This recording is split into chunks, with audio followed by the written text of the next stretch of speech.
अस्सलाम वालेकुम स्टूडेंट्स, अगर आप लोगों को आपका जीमेल जो है वो एंटर करने में या जीमेल में आपके नाम में या सीएमएस में अगर आपको किसी भी किस्म की कोई प्रॉब्लम जो है वो फेस करनी पड़ रही है, तो आज आपको मैं उसका तरीकेकार बता रहा हूँ कि आप लोगों ने उसको किस तरह से सॉल्व करना है। आपने पहले अपने ब्राउजर को ओपन करना है और यहाँ पर आपने ब्राउजर के ऊपर लिखना है v-rifa.edu.pk। इसको लिखने के बाद बेटा आपने एंटर कर देना है। एंटर करने के बाद 1 से 2 सेकंड लेगा वो आपके, और देन उसके बाद आपके सामने एक पेज ओपन हो जाएगा। जैसे ही ये पेज ओपन होगा, इस पेज में थोड़ा सा नीचे जाने के बाद अगर आप देखें तो यहाँ पर दूसरे नंबर पे आपको ऑप्शन एक नजर आ रही है, सबमिट योर क्वेरी। आपने सिर्फ इसको यहाँ पर क्लिक करना है क्योंकि आपने अपनी क्वेरी, आपकी प्रॉब्लम यहाँ पर आपने जो है वो बतानी है। तो जैसे ही आप इसको यहाँ पर क्लिक करेंगे तो वो आपसे अगली ऑप्शन पूछ रहा है कि जो क्वेरी लेकर आया है वो रिफा का स्टूडेंट है कि एम्प्लॉई है। तो आप स्टूडेंट को यहाँ पर क्लिक कर दें। क्लिक करने के बाद आपने बताना है कि आप रिफा यूनिवर्सिटी के स्टूडेंट है कि कॉलेजेस में। तो जिस कैंपस में आप पढ़ रहे हैं ये कॉलेजेस है, तो यहाँ पर आपने कॉलेजेस को फिर क्लिक करना है।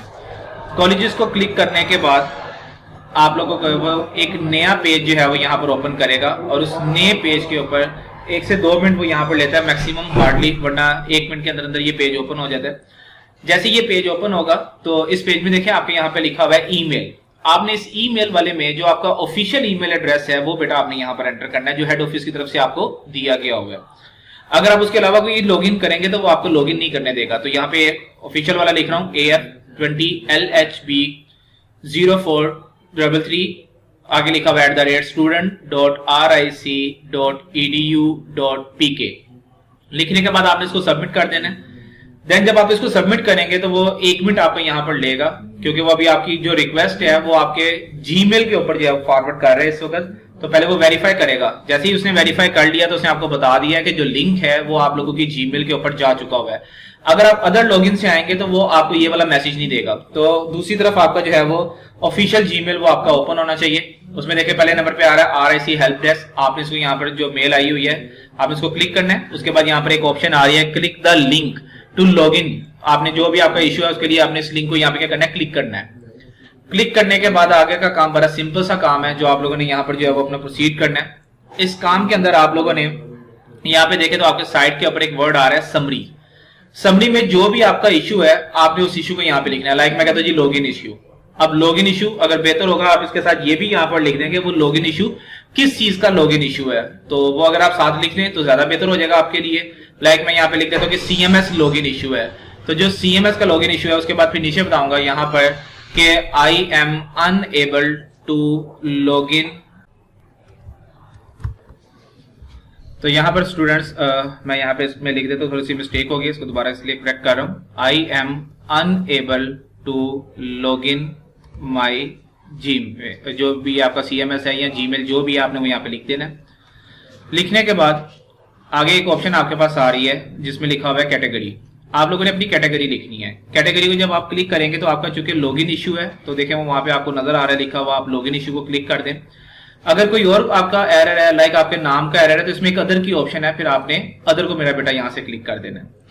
उसके बाद अगली ऑप्शन है प्रोग्राम टाइटल। आप लोगों का जो सब्जेक्ट जिसमें आपका एडमिशन हुआ है फिर आपने वो प्रोग्राम यहाँ पर लिखना है। तो यहाँ पर जिस बच्चे की मैं एप्लीकेशन जो है वो फॉरवर्ड कर रहा हूँ वो बिजनेस मैनेजमेंट का स्टूडेंट है, इसीलिए यहाँ पर मैंने इसके अंदर लिख दिया ADP बिजनेस मैनेजमेंट को।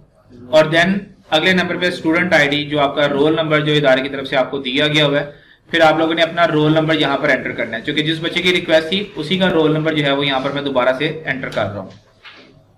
एंटर करने के बाद फिर आखिरी ऑप्शन जो आपके पास आती है वो है योर कैंपस। ये सबसे मेन चीज है। आपने कैंपस को बेटा ध्यान से यहाँ पर क्लिक करना है, क्योंकि इस वक्त जितने भी रिफा के कैंपसेस हैं यहाँ पर वो सारे के सारे आ रहे हैं। आप जिस कैंपस में पढ़ रहे हैं वो लाहौर हरबंसपुरा कैंपस है, तो आपने यहाँ पर हरबंसपुरा को क्लिक करना है। अगर गलती से आपने किसी और कैंपस को क्लिक कर दिया तो ये मेल यानी कि जो मैसेज है ये उस कोऑर्डिनेटर को चला जाएगा और वो आप कभी भी आपको एंटरटेन नहीं करेगा। और सबसे मेन चीज कि अगर आपके पास कोई स्क्रीनशॉट पड़ा हुआ है, कोई फाइल है जिसे आप अपनी बात को प्रूफ कर सकते हैं, तो आप वो अटैच कर दें। नहीं तो आप इसको यहाँ पे कर दें सबमिट। जैसे ही आप इसको सबमिट करेंगे तो 1 से 2 मिनट के बाद जैसे ये देखें आपकी स्क्रीन के ऊपर ओपन टिकट का एक वर्ड आया और उसके अंदर यहाँ पे लिखा हुआ है CMS लॉगिन इशू, जिसमें लिखा हुआ है कोऑर्डिनेटर को ये आपकी जा चुकी हुई है और आगे आप लोगों का टिकट नंबर इतना यहाँ पर प्लेस किया हुआ है। तो अब फर्दर आपके कोऑर्डिनेटर जो है वो इसको आगे फॉरवर्ड करेंगे हेड ऑफिस को। तो जो भी प्रोसीडिंग हो रही होगी, जो भी नया पासवर्ड आप लोगों का आएगा, वो सारे का सारा आपको यहाँ पर इसके ऊपर शो हो रहा होगा। इसके बाद जब आपकी तसल्ली इस चीज की हो जाए कि जो काम मैंने किया है वो सारे का सारा काम, यानी कि जो मेरा पासवर्ड नया आया है, आने के बाद मेरा लॉगिन इशू रिजोल्व हो गया है, तो देन आपने अपनी टिकट को मेरा बेटा वहां से क्या करना है, क्लोज कर देना है। तो कोई भी अगर आपको प्रॉब्लम हो तो आप दोबारा से भी राब्ता कर सकते हैं। खुदा हाफिज।